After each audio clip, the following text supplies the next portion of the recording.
Hello bachcho, let's read this question, and the question says the electrolytic decomposition of dilute sulfuric acid with platinum electrode cathodic reaction is। तो बच्चों सबसे पहले हम question को समझते हैं कि क्या कह रहा है क्वेश्चन। क्वेश्चन ये कह रहा है कि इलेक्ट्रोलिटिक डिकम्पोजिशन हम करें अगर किसका, डाइल्यूट सल्फ्यूरिक एसिड का विद प्लैटिनम इलेक्ट्रोड, तो कैथोडिक रिएक्शन क्या होगी। तो बेसिकली हमसे पूछा गया कि अगर सल्फ्यूरिक एसिड का इलेक्ट्रोलिसिस करा जाए तो कैथोड पर रिएक्शन क्या होगी।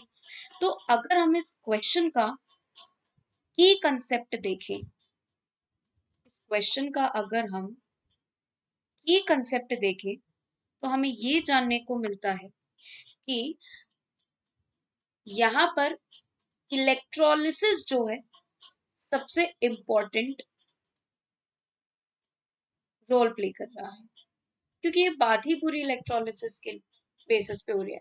और इलेक्ट्रोलिसिस में क्या होता है, जैसे इलेक्ट्रोलिटिक सेल जिन्हें हम कहते हैं, उसमें जस्ट उल्टा होता है इलेक्ट्रोकेमिकल सेल का। इलेक्ट्रोकेमिकल सेल में क्या होता था, इलेक्ट्रोकेमिकल सेल की बात करें तो केमिकल एनर्जी से इलेक्ट्रिकल एनर्जी में कन्वर्ट होता था।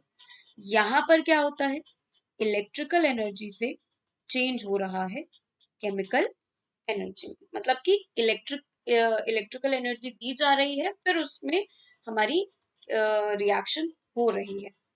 बात करें अब यहाँ पर प्लैटिनम इलेक्ट्रोड की, चलो डिकम्पोजिशन होगा सल्फ्यूरिक एसिड का वो तो बात समझ आती है, बट ये प्लैटिनम इलेक्ट्रोड का क्या काम है। तो बच्चों जो सल्फ्यूरिक एसिड है उसका इलेक्ट्रोड बनाना तो पॉसिबल नहीं है ना, उसका इलेक्ट्रोड बनाना पॉसिबल नहीं है। तो हम कोई ऐसा इलेक्ट्रोड लेते हैं, कोई ऐसा इलेक्ट्रोड लेते हैं जो खुद तो पार्टिसिपेट ना करे, खुद तो पार्टिसिपेट ना करे, बस एक इलेक्ट्रोड होने का मीडियम प्रोवाइड कर दे और रिएक्शन भी करवा दे। मतलब कि हमें रिक्वायरमेंट होती है एक ऐसी सिचुएशन में, हमें रिक्वायरमेंट होती है एक इनर्ट इलेक्ट्रोड की। अब इनर्ट इलेक्ट्रोड क्या काम करेगा, इनर्ट इलेक्ट्रोड जो है हमारा रिएक्शन करवा भी देगा और खुद पार्टिसिपेट भी नहीं करेगा। तो प्लैटिनम इलेक्ट्रोड सबसे बेस्ट है उसके लिए। प्लैटिनम इलेक्ट्रोड जो है एक टाइप का इनर्ट इलेक्ट्रोड होता है जो खुद पार्टिसिपेट नहीं करता रिएक्शन में। अब यहाँ बात करते हैं सल्फ्यूरिक एसिड की, dilute sulphuric acid. Dilute sulphuric acid का मतलब क्या है, डाइल्यूट सल्फ्यूरिक एसिड का मतलब ये है कि सॉल्यूशन में सल्फ्यूरिक एसिड भी होगा, मतलब जो हमारा हमने सॉल्यूशन लिया है उसमें सल्फ्यूरिक एसिड भी होगा और साथ में वाटर भी होगा। हम बहुत अच्छे से ये बात जानते हैं कि जब हम इलेक्ट्रोलिसिस कराते हैं तो इलेक्ट्रोलिसिस में क्या होता है, पहले एक ड्रॉ कर लेते हैं हम फिगर। यहाँ पर है हमारा एनोड साइड होती है, ये एनोड साइड होती है और ये कैथोड। हमें पता है एनोड पर क्या होता है, हमेशा ऑक्सीडेशन, और कैथोड पर क्या होता है, रिडक्शन होता है। ठीक है, तो एनोड पे हमारा जो एनोड साइड है उसमें क्या होता है, एनायंस जाके लगते हैं। और कैथोड साइड क्या होता है, जो कैटायंस है, जो कैटायंस है सोल्यूशन में से वो इलेक्ट्रॉन लेकर रिडक्शन कर लेते हैं।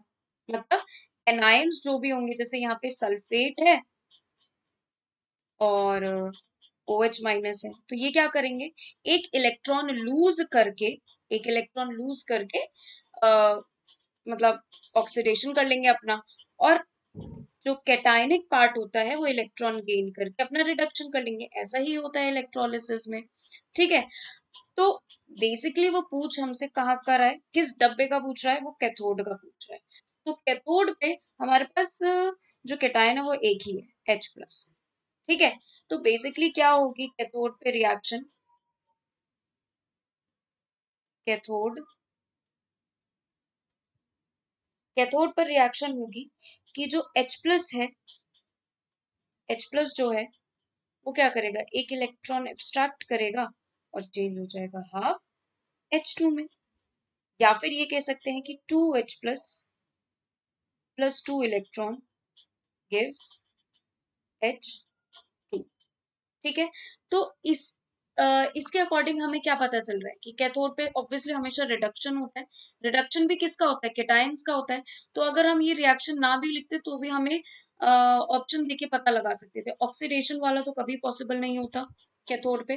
पॉसिबल होता है रिडक्शन, और इलेक्ट्रोलिसिस में, इलेक्ट्रोलिटिक सेल में जो केटायंस है वो रिड्यूस होते हैं, केटायनिक पार्ट रिड्यूस होता है, ना कि एनायनिक पार्ट। तो करेक्ट ऑप्शन वैसे ही आ गया ए। I hope all of you understood very well. Thank you and best of luck.